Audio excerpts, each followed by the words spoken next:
ГСП онлайн. Городские новости сейчас.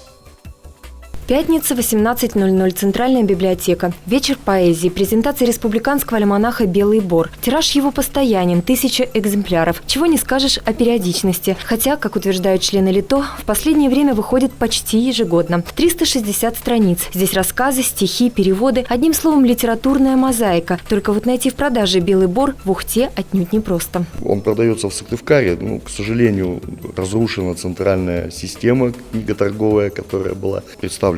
Рассказы, представлены стихи, как у уже таких опытных, скажем, авторов, так и в рубрике «Молодые авторы». Ухтинец Анатолий Цыганов представил на суд читателей прозу. Это уже 3-й сборник, в который входит произведение автора. Недавно увидела свет его 2-я книга. Кстати, совсем скоро прозаик планирует представиться на членство в Союз писателей России. В крайний альманах вошли 2 его рассказа. Один в 80-х, 70-х годах служения в армии.